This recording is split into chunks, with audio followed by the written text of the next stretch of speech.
When you first start detailing and you first try to tackle a full interior detail, it's pretty common to see beginners just bouncing around to anything in the interior. They end up working over themselves, doing the same thing multiple times.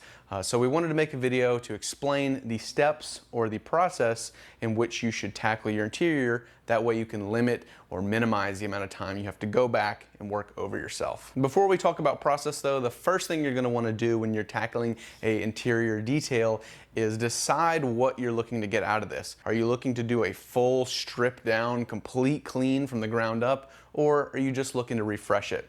It's pretty easy to get carried away on one specific spot, and then before you know it, you've spent 6 hours on one area of the car and you run out of steam to do the rest of the car. Now that you know what you're looking to accomplish, the first step is to remove any loose trash, any loose things floating around the interior.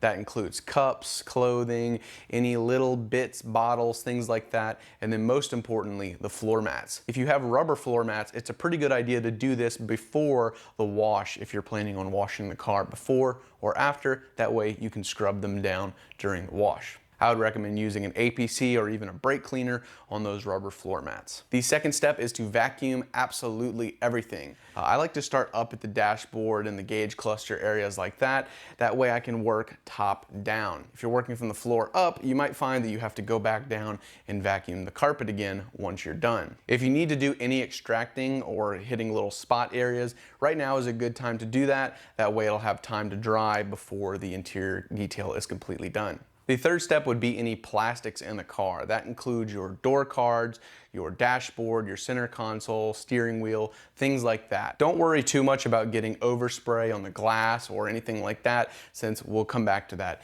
in just a minute. One thing I'll say about cleaning your plastics, dashboards, anything like that is don't apply any dressings to these. Your tint really should be doing all the work for UV protection and things like that, and dressings are just not good on the interior. They'll leave you with sort of an oily, glossy finish, and I would just advise against doing that. The fourth step is to clean and protect your leather. So this stage you can really dive in, scrub the leather, make sure it has some good protection on it. It's protected from cracks, from discoloration, things like that. So this is arguably the most important step in an interior detail, as cracked leather does not look good, it doesn't resell well, so really spend some time on this step, plan to spend some time on this step, and make sure your leather is fully dialed in. And the last step is to clean your glass. During the rest of the interior detail, you are probably shooting some chemicals all over the place and you might have rubbed up on the glass. So cleaning it before this step would be kind of pointless because it's gonna get dirty anyway. And step 5 would be to apply a scent of your choice. If you notice there's still some lingering odors in the car,